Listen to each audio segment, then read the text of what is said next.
साहेब आम्हाला उठवलं नाही का? रोड मोकळा होतो रात्रीचा हा? सकाळी 10-12 वाजता. नाही पण सरकार आम्हाला आमच्या मोर्चाची दखल सांगा बरं, आम्ही काय बोलायला नको तुम्ही आणा.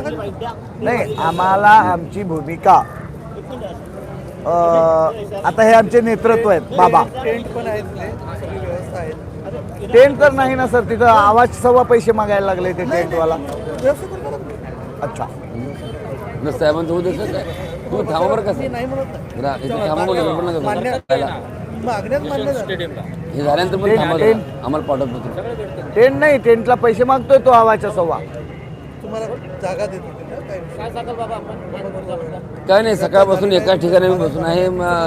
विधान भवनामध्ये हिवाळी अधिवेशनाच्या अनुषंगाने महाराष्ट्रातील सगळी 288 आमदार या ठिकाणी आहेत. परत त्यानंतर माननीय मुख्यमंत्री आहेत, उपमुख्यमंत्री आहेत आणि या सगळ्यांच्या माध्यमातून लाडका भाऊ योजना जी महाराष्ट्रामध्ये तत्कालीन मुख्यमंत्री एकनाथ शिंदे साहेबांच्या माध्यमातून आली होती. तब्बल 5 महिने 6 महिने पहिल्या 6 महिने होते. नंतर मी आंदोलन जेव्हा देहूतून मुंबई पायदिंडी काढली त्यावेळेस माननीय भरतसिंग गोगावले साहेब, माननीय एकनाथ शिंदे साहेबांच्या माध्यमातून पुन्हा 5 महिने मुदतवाढ भेटली. पण आज तब्बल 11 महिन्यांचा कार्यकाळ संपलेला आहे. या मुलांना घराचा रस्ता दाखवलेला आहे. तर मी आता आपल्याला एकच सांगू इच्छितो की ज्या अनुषंगाने या मुलांनी पुन्हा कुठे जायचं, जर ह्या मुलांना आपण सिमटिम दिलं होतं तर ते पत्र दाखवावं की ह्या मुलांनी ह्या ठिकाणी काम करावं. आपण सिमटिम दिली कशासाठी हे या ठिकाणी सांगावं.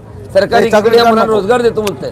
त्या सरकारने मला काय म्हणायचं की ज्या अनुषंगाने जे आश्वासन तुम्ही दिले होते तो दिलेला शब्द पाळावा म्हणून स्मरण दिन तुम्हाला आठवण करून देण्यासाठी नागपूर या ठिकाणी थंडीच्या दिवसामध्ये हिवाळी अधिवेशनामध्ये रस्त्यावरती चटई हातरून आम्ही आता या ठिकाणी बसलेले आहोत.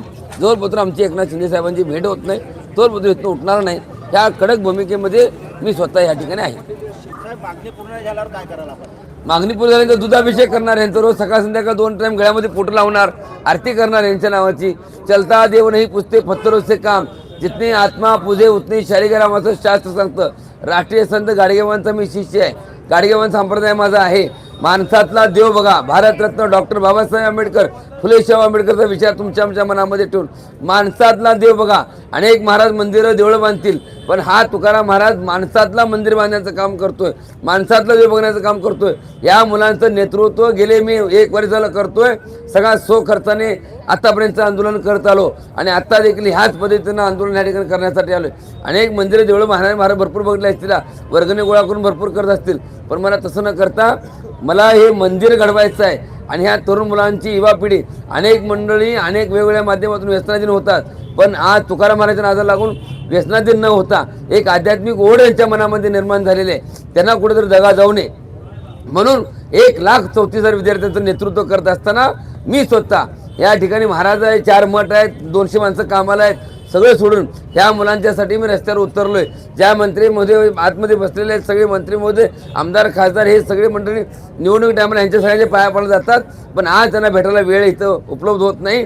जेवढी मुलं आहेत त्याच्यापेक्षा डबल संख्येने पोलीस बंदोबस्त त्या ठिकाणी लावला गेला आहे. ही दुःखाची गोष्ट आहे. हे काय आतंकवादी नाही आहेत, हे अतिरेकी नाही आहेत. स्वतःच्या रोजगारासाठी कुठलाही गुन्हा न ह्याच्यावर न होता शांत आणि सही पद्धतीने आंदोलन व्हावं, सरकारपर्यंत मेसेज पोहोचवावं. आम्ही रस्त्यावर आंदोलन केलेत. 2 मिनिट रस्ता रोको केला, 2 मिनिटांमध्ये निवेदन दिलं, बाजूला झालं, रस्ता मोकळा झाला, सरकारपर्यंत कोळलं. तिथे काय लगेच नियोजन निर्णय लागत नाही, पण इथं निर्णय लागतोय म्हणून आम्ही इथं रस्त्यावर बसलोय. ओके, धन्यवाद.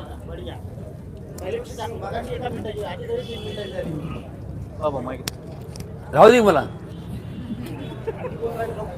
साहेब, आम्हाला सांगा ना काय पुढं आडावडा झाला असतं 5 मिनिटं 2 मिनिटासाठी बरं झालं असतं. हे असे कसं देत नाही, असं कसं देत नाही. बोला.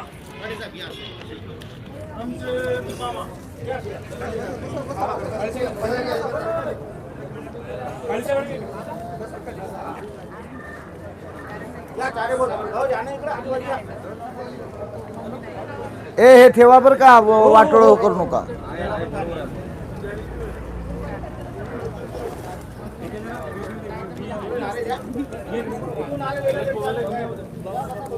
अरे बाबाच्या पुढे कसं बसला बेटा, जरा बाबाला दिसू दे ना. साहेब कुठे गेले साहेब? साहेब कुठे राहतात? बोला भाऊ बोला. हो घोषणा